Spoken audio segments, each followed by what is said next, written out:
माननीय सभामुख अग्निप्रसाद सापकोटाज्यूलाई हार्दिक आमन्त्रण गर्दछु।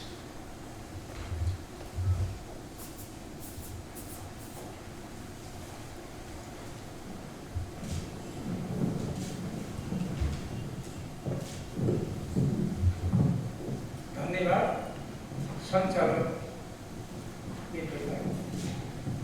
यो निकै महत्त्वपूर्ण कार्यक्रममा सहभागी राष्ट्रिय सभाका सम्माननीय अध्यक्षज्यू, त्यसै गरी यो कार्यक्रममा सहभागी कानुन न्याय तथा संसदीय मामिला माननीय मन्त्रीज्यू, त्यसै गरी राष्ट्रिय सभाका उपाध्यक्षज्यू, प्रदेश सभाका माननीय सभामुखज्यूहरू, त्यसै गरी प्रदेश सभाका उपसभामुखज्यूहरू, संसद सचिवालयका महासचिव, सचिव लगायत सम्पूर्ण राष्ट्र सेवक कर्मचारी मित्रहरू र यो कार्यक्रममा सहभागी अन्य महानुभावहरू र प्रिय पत्रकार मित्रहरू, सबभन्दा पहिला त मलाई निकै खुसी लागेको छ यो कार्यक्रमको आयोजना गर्ने क्रमसँगै हामीले धेरैचोटि विचार गर्दा यो जोखिम यो बेलामा लिने कि नलिने, त्यसमाथि पनि काठमाडौँ एउटा हट स्पटको रूपमा जोखिमपूर्ण स्थितिमा रहेको बेलामा यो कार्यक्रमलाई आयोजना गर्नु कति उचित कति अनुचित हामीले धेरैचोटि विचार गऱ्यौँ। तर गत चैत्र 11 गतेदेखि यो सुरु भएको लकडाउन सरकारले पनि भयो। अहिलेसम्म यो अब पनि चाहिँ कहिलेसम्म रहने हो भन्ने ठेगान नभएको हुनाले अब हामीले यो कोरोनाको जोखिम सँगसँगै उच्च स्वास्थ्य सुरक्षाका सबै मापदण्डहरू अपनाएर उच्च सतर्कता साथ काम चाहिँ रोक्नु हुँदैन। हामी धेरै भारी भरकम नगरौँ, धेरै व्यवस्थित तयारीका साथ गरौँ भन्ने निष्कर्षमा पुग्यो। आज यो रूपमा यो कार्यक्रम सुरु भएको छ, मलाई धेरै खुसी लागेको छ। अलिकति थोरै हाम्रो गण्डकी प्रदेशका सभामुख उपसभामुख उपस्थित हुन सक्नुभएको छैन, त्यसै गरी हाम्रो 2 नम्बर प्रदेशका उपसभामुख उपस्थित हुन सक्नुभएको छैन। त्यसले हामीलाई अलिकति पूर्ण नभएको जस्तो लागेको त छ, तर पनि फेरि हामीले हर सम्भव उहाँहरूलाई यो जुममा जोड्नेसम्म पनि प्रयत्न गरिरहेका छौँ। के भइरहेको छ त्यो प्राविधिक रूपमा सम्भव भएको छ कि छैन, नत्र भने यो जसरी सुरु भइरहेको छ यो धेरै राम्रो यसको सुरुवात भएको छ भन्ने मलाई लागेको छ। र अर्को कुरा चाहिँ मलाई के लाग्छ त भन्दाखेरि अहिले हामी यस्तो परिस्थितिमा छौँ, नेपालमा मात्रै होइन, वास्तवमा 100 वर्ष यताकै सबैभन्दा ठुलो सङ्कटको स्थितिमा हामी छौँ। मानव जातिको अस्तित्व र सभ्यतामाथि नै एउटा ठुलो चुनौती खडा भएको छ। त्यो चुनौतीका विरुद्धमा बडे वैज्ञानिकहरू, विज्ञ विशेषज्ञहरू, खोजकर्ताहरू, भविष्यवेत्ताहरू सबै अहोरात्र खटिरहेका छन्। मलाई लाग्छ हामी सफल हुनेछौँ। यो कोरोनाको विरुद्धको लडाइँमा मानव जातिले सफलता हासिल गर्नेछ र त्यसपछि एउटा नयाँ विश्व दृष्टिकोण बन्नेछ। वास्तवमा पुराना सबै दृष्टिकोणहरू भत्किनेछन्, एक गरी भत्किनेछन्, नयाँ दृष्टिकोणहरू बन्नेछन्, विश्व दृष्टिकोण बन्ने क्रममा छ। यसै अर्थमा मलाई चाहिँ धेरै इतिहासकारहरू, दार्शनिकहरू, भविष्यवेत्ताहरूले धेरै आफ्ना धारणाहरू व्यक्त गरेका छन्। वैज्ञानिकहरूले अहिले मलाई भनिहाल्नु जस्तो चाहिँ यो युवल हरारीले भन्नुभएको कुरासित मलाई चाहिँ अलिकति बढी यो नजिक बनाएको छ। उहाँले के भन्नुहुन्छ त भन्दाखेरि हामीले जलवायु परिवर्तनका बारेमा, आणविक युद्धका बारेमा, धेरै विहङ्गम, विस्तृत र गम्भीर छलफल गरेका छौँ। तर हामीले यो आर्टिफिसियल इन्टेलिजेन्सको बारेमा धेरै चर्चा गरेका छैनौँ र अब यसले हाम्रो जीवनमा धेरै ठुलो प्रभाव पर्नेवाला छ र हामीले आगामी दिनका चुनौतीहरूका बारेमा छलफल गरेर त्यसको तयारी गर्न सकेनौँ भने हामी असान्दर्भिक हुने खतरा छ। हाम्रो भन्दा अघिल्लो पिँढीलाई शोषणका विरुद्ध, अन्याय अत्याचारका विरुद्ध सङ्घर्ष गरेर सान्दर्भिक हुने अवसर थियो। अब हामीलाई त्यसको अवसर छैन।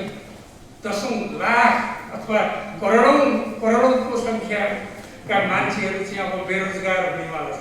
नयाँ प्रविधिबाट चाहिँ हामी लयस हुन सकेनौँ भने हामी पुरै असान्दर्भिक हुने खतरा छ। त्यसकारण म सुरुमै के अपिल गर्न चाहन्छु, के अनुरोध गर्न चाहन्छु भने हामी अहिले संविधान निर्माण पछिको पहिलो संघीय संसद भनौँ, प्रदेश सभाहरू पहिलो चाहिँ कार्यकालको चाहिँ एउटा दौरानमा छौँ। त्यस अर्थमा हामीलाई निकै ठुलो महान अवसर पनि छ, गम्भीर चुनौती पनि छ। अवसर यस अर्थमा छ कि हामी स्वतन्त्रतापूर्वक सृजनात्मक ढङ्गले, रचनात्मक ढङ्गले नयाँ नयाँ खोज र अनुसन्धान गर्दै हामीले चाहिँ आफ्नै ढङ्गले चाहिँ यसलाई चाहिँ अगाडि बढाउन सक्छौँ। वास्तवमा ठुलो छलफल अन्तर्क्रियाको बिचबाट हामीलाई चुनौती यस कारणले छ कि यो नयाँ छ, यो चाहिँ हाम्रो स्थिति अनुसार चाहिँ सबै कुरा व्यवस्थित भइसकेका छैन। त्यस कारणले यो नयाँ भएको हुनाले एउटा आफैले चाहिँ यो ट्र्याक निर्माण गर्दै अगाडि बढ्नुपर्ने स्थिति छ। तर फेरि मलाई सोध्नुहुन्छ भने चुनौती बढी छ कि अवसर बढी छ भनेर मलाई सोध्नुहुन्छ भने म ढिलो नगरिकन के भन्न सक्छु भने अवसर नै बढी छ। हामीले त्यो अवसर बढी छ भनिरहँदाखेरि के गर्नुपर्छ त त्यसका लागि भन्दाखेरि हामीले ज्ञानको केन्द्रीकरण गर्नुपर्छ। ज्ञानको केन्द्रीकरण गर्ने भनेको सामूहिकतामा ज्ञानको केन्द्रीकरण हुन्छ। हामीले ठुलो चुनौतीको सामना गर्दैछौँ भनेपछि हामीले चाहिँ आपसमा छलफल अन्तर्क्रिया गरेर अगाडि बढ्नुपर्छ। दुईटा कुरा हामीले दुईटै कुरामा ध्यान दिनुपर्छ। एउटा लाइफ फिलोसफीको कुरा छ, अर्को बुक फिलोसफीको कुरा छ। लाइफ फिलोसफीको कुरा गर्दाखेरि अहिले हामी लाइफ फिलोसफीको ठुलो विश्वविद्यालयमा छौँ। चाहे प्रदेश सभाको कुरा गरौँ, चाहे यहाँ चाहिँ सङ्घीय संसदको कुरा गरौँ, हामी त्यो चाहिँ जीवन पद्धति सँगसँगै चाहिँ एउटा चाहिँ भनौँ न जीवन दर्शनको चाहिँ महाअभियानमा छौँ। किनभने हामी नयाँ छौँ र यो कुरा पनि यहाँ जोडिहालौँ मैले, हाम्रो आन्दोलन नयाँ भयो, मौलिक भयो, नेपालकै जस्तो भयो, हाम्रा सबै उपलब्धिहरू नयाँ छन्। अहिले वास्तवमा भन्नुहुन्छ भने हाम्रो चाहिँ संविधान पनि मौलिक छ। हाम्रो संविधानले लोकतन्त्रका सबै आयामहरूलाई समेटेको छ। मात्रै होइन, त्यसले सबै नयाँ मूल्य मान्यतालाई नै समेटेको छ। त्यसको आधारमा टेकेर त्यसलाई अभ्यास गर्दै जाँदाखेरि हामी जनताको अपेक्षा पुरा गर्न सक्छौँ। तर एउटै शर्त के हो त भन्दाखेरि हामीले बढीभन्दा बढी छलफल अन्तर्क्रिया आम जनता, करोडौँ जनतामा कसरी चाहिँ हामी यी कुराहरू प्रभाव गर्न सक्छौँ र करोडौँ जनतालाई कुन तरिकाद्वारा चाहिँ हामी यो छलफलमा सहभागी गर्न सक्छौँ, त्यही दिशातिर हामीले लाग्नुपर्छ। मलाई के लाग्छ त भन्दाखेरि हाम्रो सङ्घीय संसद, प्रदेश सभाहरू सबै लोकतन्त्रका आत्मा, यो आत्मालाई जागृत गर्न सक्यौँ भने र यो हामीले सङ्घीय संसद भन्नुहोस्, प्रदेश सभाहरू भन्नुहोस्, म यसलाई चाहिँ दुईटा शब्दमा ल्याएर चाहिँ संश्लेषण गर्न चाहन्छु। हामीले चाहिँ यी सङ्घीय संसद र प्रदेश सभाहरूलाई जीवन्त र जनमुखी, जीवन्त भन्दाखेरि त्यहाँ चलायमान, गतिशील र त्यो एउटा छलफलको बाटो बनाउने, छलफलको बाटो बनाएर छलफल गरेर मात्रै त पुग्दैन। त्यसलाई त हामीले चाहिँ फेरि जनमुखी पनि बनाउनु पर्यो र अरू धेरै कुरा हामीले गर्नुपर्छ। तर हामीले गर्नुपर्ने मुख्य कुरा के हो त भन्दाखेरि हामी विधि विधान नीति निर्माण गर्ने थलोमा छौँ। त्यसकारण हामीले जति वैज्ञानिक, वस्तुवादी र जनताका इच्छा आकाङ्क्षा भावना समेटेर जति हामी कानुनहरू निर्माण गर्छौँ, त्यसमै हाम्रो सफलता सुनिश्चित हुन्छ। एउटा कुरा। दोस्रो कुरा मलाई के लाग्छ त भन्दाखेरि हामीले चाहे सुशासनको कुरा गर्नुहोस्, चाहे अन्य चाहिँ आचरणका कुरा गर्नु, सबै आचरणको प्रभाव गर्ने मुख्य ठाउँ भनेको सङ्घीय संसद वा प्रदेश सभाहरू पनि हो। फेरि अर्को कुरा के छ भने सङ्घीय संसद कुनै न कुनै रूपमा भनौँ न, पहिला राष्ट्रिय पञ्चायत थियो, अब बदल आएपछि पनि ती संसदहरू थिए, अहिले भिन्न रूपमा छ। हाम्रो परम्परागत खालको चाहिँ होइन, यो नितान्त नयाँ छ र मौलिक छ। मौलिक रूपमै यसलाई विकास गर्नुपर्छ, किनभने हामी गर्वका साथ भन्न सक्छौँ कि हामीले चाहिँ समाजवाद उन्मुख राज्य व्यवस्था भनेर भनेका छौँ। त्यो सामान्य सफलता होइन, त्यो असामान्य र असाधारण सफलता हो र हामीले त्यो सहमत गराएर, सबैलाई सहमत गराएर गर्न सकेका छौँ। यो महान उपलब्धि हो। यो महान उपलब्धिलाई हामीले चाहिँ जनताको जीवन व्यवहारमा देखिने गरी, जनतालाई अनुभूत हुने गरी अन्तिममा यो संविधानको सबै कुराको सफलताको अन्तिम चाहिँ अभिव्यक्ति भने त जनताको जीवनमा परिवर्तन आउनु, जनताको जीवन माथि उठाउनु पर्यो। त्यसकारण हाम्रो क्षेत्रबाट गर्ने कुरा के हो त भन्दाखेरि हामीले चाहिँ जनताका इच्छा आकांक्षा भावना समेटेर चाहिँ यो संविधान नियम कानुन सबै बनाउने हो। यहाँ मसम्म आइपुग्दाखेरि राष्ट्रिय सभाको महासचिवले सङ्घीय संसदले गरेका काम कारबाहीहरूको संक्षिप्त र सठिक कुरा राखिसक्नु भएको छ स्वागत मन्तव्यको क्रममा। त्यसै गरी राष्ट्रिय सभाको उपाध्यक्षले पनि आफ्नो मन्तव्यको क्रममा केही कुरा स्पष्ट पार्नुभएको छ। माननीय कानुन मन्त्रीज्यूले पनि चाहिँ के गर्नुपर्छ त भन्दाखेरि एउटा दिशा निर्देश गर्नुभएको छ र राष्ट्रिय सभाको अध्यक्षज्यूले व्यवहारिक र हामीले दैनन्दिन गर्नुपर्ने कुराहरूमा सूक्ष्मभन्दा सूक्ष्म विश्लेषण गर्दै आफ्नो भनाइहरू राख्नु भएको छ। त्यसकारण मैले धेरै समय त अहिले नै त लिन चाहन्न, किनभनेदेखि हामी खुला सिधा स्पष्ट छलफल गर्छौँ। हामी हाम्रो जिम्मेवारीमा केन्द्रित हुन्छौँ। हामी यसलाई अरू धेरै चाहिँ विषयमा चाहिँ जानु छैन। हाम्रो आफ्नो विषय जे छ त्यो विषयमा केन्द्रित हुन चाहन्छौँ र यो समयलाई हामी अधिकतम उपलब्धिमूलक बनाउन चाहन्छौँ। किनभने जोखिम लिएर चाहिँ हामीले यो कार्यक्रम गरिरहेका छौँ भने यसलाई हामीले चाहिँ सफल बनाउनै पर्छ र हामीले सबैले चाहिँ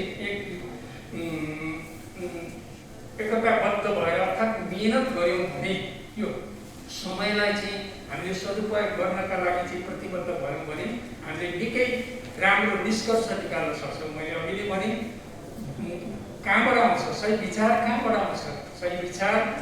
आकाशबाट खस्ने पनि होइन, धरतीबाट उम्रिने पनि होइन, त्यो त जनताका बिचबाट आउँछ। मलाई त अझ के लाग्छ भने मेरै सवालको कुरा गर्दाखेरि मभन्दा पहिला तपाईँहरू चाहिँ जिम्मेवारीमा आउनुभएको छ, अध्यक्षज्यू लगायत तपाईँहरू चाहिँ जिम्मेवारीमा आउनुभएको छ। तपाईँहरू अझ हामीभन्दा पनि, हामी केन्द्रमा बस्नेहरूभन्दा पनि जनताका बिचमा तपाईँहरू हुनुहुन्छ। जनताका बिचमा एउटा चाहिँ अन्तर्क्रिया गरिराख्नु भएको छ, नयाँ छ। मैले अघि नै भने नयाँ भएको हुनाले कसरी यसलाई प्रभावकारी बनाउन सकिन्छ भनेर तपाईँहरू चाहिँ अवराध आइरहनु भएको छ। तपाईँहरूको अनुभवले हामीलाई पनि चाहिँ फिडब्याक हुनसक्छ। हामीले चाहिँ गरेका अभ्यासहरूले तपाईँहरूलाई दिशा निर्देश हुन सक्छ। त्यसो गर्दाखेरि मलाई के लाग्छ त भन्दाखेरि हाम्रो सबैभन्दा ठुलो दायित्व के भन्नु हो भनेदेखि संहितामा हामी गएका छौँ। अब हाम्रो दायित्व भने संहिता नेपाली जनताका लागि चाहिँ धेरै महत्त्वपूर्ण कुरा हो र यसको संहिताको चाहिँ औचित्य पुष्टि गर्ने दायित्व पनि हाम्रै हो। अहिले त्यो पुष्टि हुँदै पनि गएको छ। वास्तवमा भन्ने भने स्थानीय तहले, प्रदेश तहले जे गरिरहेको छ जनताको बिचमा बसेर त्यसले चाहिँ जनतालाई के परेको छ भने संहिता आवश्यक रहेछ। यदि संहिता नहुँदो हो भने स्थानीय तह, प्रदेश तहले चाहिँ बल प्रयोग नगरेको भए केन्द्रले चाहिँ दिशा निर्देश गरेर चाहिँ त्यो अगाडि बढेको छ। त्यसकारण यसको औचित्यलाई अझ पुष्टि गर्ने, अझ जनताको विश्वास आर्जन गर्ने। जब हामी जनताको विश्वास आर्जन गर्छौँ त्यति बेला चाहिँ हामी फेरि सफलतातिर चाहिँ अगाडि बढ्न सक्छौँ। अब मैले भनिरहनु पर्दैन कि तपाईँहरूले गरिराख्नु भएको होला, नभए पनि मेरो चाहिँ एउटा हार्दिक सुझाव के छ त भन्दाखेरि हाम्रो अभ्यासमा चाहिँ समितिहरू सर्वाधिक क्रियाशील हुनुपर्छ। किनभने फुल सदन त के हो भने त्यहाँ चाहिँ आएका कुराहरूलाई चाहिँ एउटा चाहिँ पास गर्ने, त्यहाँ धेरै छलफलको वातावरण हुँदैन, त्यहाँ चाहिँ मिहिन पाराले सूक्ष्मभन्दा सूक्ष्म ढङ्ग त्यहाँ छलफल गर्न हामीलाई चाहिँ सम्भव हुँदैन। एकदम सबै पाटा पक्ष केलाएर छलफल गर्ने भनेको समितिमा हो। अब प्रदेश सभाका समितिहरूलाई चाहिँ सक्रिय बनाउने, चलायमान बनाउने र त्यहाँ चाहिँ छलफलको वातावरण बनाउने, विज्ञ विशेषज्ञको छलफलहरू लिने र अझ म जोड दिएर के भन्छु त भन्दाखेरि उहाँहरू बेसमा हुनुहुन्छ, स्थानीय सरकारहरू बेसमा हुनुहुन्छ। उहाँहरूले चाहिँ जनतासित चाहिँ एकाकार भएर धेरै अनुभव हासिल गर्नुभएको छ। त्यसकारण प्रदेश सभाका माननीय सभामुखज्यूहरू, उपसभामुखज्यूहरूले राम्रोसित उहाँहरूसित अन्तर्क्रिया गर्ने, उहाँहरूको सहयोग लिने, उहाँहरूलाई चाहिँ अभिभावकीय चाहिँ अनुमति पनि दिलाउने, उहाँहरूलाई चाहिँ सहयोग पनि गर्ने, यो कुरामा लागु हुनेछ। यहाँ कुरा उठिसकेको छ सभामुख र उपसभामुखको कुरा। वास्तवमा मैले भन्दाखेरि सभामुख र उपसभामुखको बिचमा यस्तो अन्तर्घुलित हुनु पर्यो कि मानिलिउँ त्यो एउटै ज्यान हो, छुट्टा छुट्टै ज्यानै होइन। मैले चाहिँ एउटा महानतम दृष्टान्त मेरो मनमा आइहाल्यो। जति बेला मार्क्स महानतम कृति लेख्दै गर्नुहुन्थ्यो त्यति बेला अनि उहाँ चाहिँ थाकेर चाहिँ आफ्नो कलम एकातिर चाहिँ फालिएको हुन्थ्यो। एङ्गेल्सले चाहिँ त्यही कलम समातेर चाहिँ त्यहीबाट लेख्न सक्नुहुन्थ्यो। कति धेरै अन्तर्घुलित हुन सकेको होला। वास्तवमा हामी त्यस्तै महानतम कुरा त सक्दैनौँ होला, तर प्रेरणा लिन सक्छौँ र हामीले चाहिँ हाम्रा बुद्धिहरूलाई सबभन्दा नजिक भनेको अब सङ्घीय संसदमा पनि, अब सभामुख, उपसभामुख, अध्यक्ष, उपाध्यक्ष, अब प्रदेश सभामा पनि चाहिँ सभामुख, उपसभामुखका बिचमा यस्तो तादात्म्यता होस्, यस्तो एक स्पिरिट होस्, दुईजनाका बिचमा चाहिँ एउटा चाहिँ अद्भुत एकता भएको थाहा पाउन साथ, यो आवाज जान साथ के हुन्छ त भन्दाखेरि सबै चाहिँ मान्य सदस्यहरूका बिचमा, सबै चाहिँ कर्मचारीहरूको बिचमा जान्छ। त्यहीँबाट सुरु हुन्छ एकताको भाव। हामी जब आन्तरिक एकतालाई मजबुत गर्नेछौँ त्यति बेला चाहिँ फेरि एउटा सुरुवात हुनसक्छ। त्यसमा ध्यान दिनु भएकै छ जस्तो मलाई लाग्छ। अझ ध्यान दिने कुरामा तपाईँहरू लाग्नु नै हुनेछ। अब यहाँ अघि नै पनि चर्चा चलेको छ र संसदबाट के भयो भन्ने कुरा पनि भएको छ। यहाँ माननीय कानुन मन्त्रीज्यूले पनि चाहिँ आफ्ना कुराहरू राख्दा भन्नुभएको छ। तर मैले भन्नै पर्ने चाहिँ यो सङ्घ, प्रदेश र स्थानीय तह समन्वय तथा अन्तर सम्बन्ध विधेयक पास भइसकेको छ। अहिले त्यो महत्त्वपूर्ण छ। त्यसका आधारमा चाहिँ कानुनहरू बनाउनु पर्ने कुराहरू छ। त्यसमा तपाईँहरूको ध्यान जानी नै छ। अब यहाँ चाहिँ विधेयकहरूको छलफलमा हामी अहिले बढी केन्द्रित भएर कसरी जनमुखी बनाउन सकिन्छ, विज्ञ विशेषज्ञहरूलाई कसरी गर्न सकिन्छ। अन्तर्विरोधहरू छन्। अहिले भर्खरै पनि चाहिँ समितिबाट पास भएका निजामती विधेयक, नागरिकता सम्बन्धी विधेयक छन्। त्यहाँ कसरी मिलन बिन्दुहरू खोज्न सकिन्छ र विपक्षी दल, पक्ष प्रतिपक्षी अर्थात् सरकार, पक्ष विपक्षी यी सबैसित समन्वय कसरी गर्न सकिन्छ र समन्वय गरेर चाहिँ हामीले अन्तिममा सबै कुरा गरेर पनि, चाहे सङ्घीय संसदको कुरा गरौँ, चाहे प्रदेश सभाहरूको कुरा गरौँ, हामीले चाहिँ वैज्ञानिक वस्तुवादी सही जनताको इच्छा आकाङ्क्षा भावनासित एकाकार हुने विधेयक बनायौँ भने मात्रै हाम्रो चाहिँ उपलब्धि भएको देखिन्छ। रिजल्ट त्यहाँबाट नापिन्छ। त्यसकारण हामीले चाहिँ त्यतैतिर बनाउने कुरा हो। सुशासन कायम गर्नका लागि जति अहिले तपाईँहरूलाई थाहा छ नि त कति क्षेत्र खोजेर यो चाहिँ कानुनलाई चाहिँ आफ्नो अनुकूल पार्न कोसिस गरिएको छ। हामीले भन्नै पर्छ कि अहिले वास्तवमा भन्यो भने दलहरूमा नै प्रशिक्षणको कमी भएको छ, विज्ञताको कमी छ।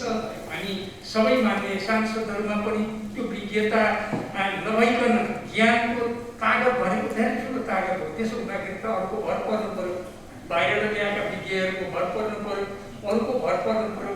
जनप्रतिनिधि जो हजारौँ लाखौँ जनताको प्रतिनिधित्व गर्छन् उनीहरूले मात्रै चाहिँ त्यो जनमुखी विधेयकहरू चाहिँ बनाउन सक्छ। त्यसकारण त्यसमा चाहिँ हामीले बढी ध्यान दिनुपर्छ जस्तो लाग्छ।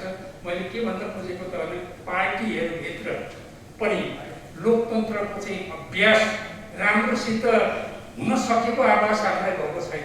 दलमाथि प्रशिक्षणहरू भएको छैन र हामीले सङ्घीय संसदबाट पनि यो सांसदहरूलाई प्रशिक्षणको चाहिँ एउटा वातावरण बनाउन सकेका छैन। हुन त अघि नै धेरै चर्चा भइसकेको छ र हामीलाई धेरै राम्रोसित थाहा छ कि हामी चाहिँ यो त्राइमामको स्थितिमा छौँ। सतर्क हुनु पनि पर्छ।